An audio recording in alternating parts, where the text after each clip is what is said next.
واش باغي تبدا صناعة المحتوى ولكن انت معكاز وما فيك اللي يكتب سكريبت واصلا انت ما باغيش تبان في الفيديو؟ عندي الحل. كتمشي لهاد السيت وكتسجل فيه وكتحط ليه الفكرة ديال الفيديو اللي باغي.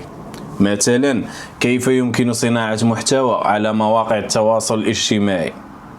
من بعد كتختار المدة ديال الفيديو حتى الموضوع ديال الفيديو واش تعليمي ولا كتعاود قصة، وكتختار حتى الفيديو كيفاش بغيتي، واش عادي ولا فيه الغموض ولا مضحك ولا مرعب. حنا نخليو عادي. كتختار واش بغيتي فيه الموسيقى والموشن افكتس، حنا غادي نحيدو الموسيقى. ومن بعد كتبرك على نيكست، كتختار الصوت اللي عاطينك.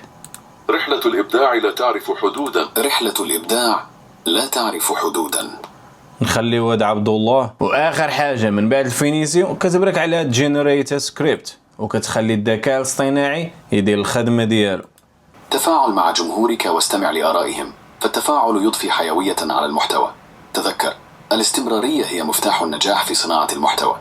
وانت ناضي وبلا ما تحتاج توريهم وجهك، وواخا ما يكونش عندك سكريبت. وفي بزاف ديال الميزات اللي غادي تحتاجهم في صناعه المحتوى. والاسم ديال الموقع هو هذا، وإلا بغيتي مكتوب كل ما عليك هو تكتب جميل في كومنتير وغادي نجاوبك باللينك ديالو. السلام الخوت، نشوفكم من بعد.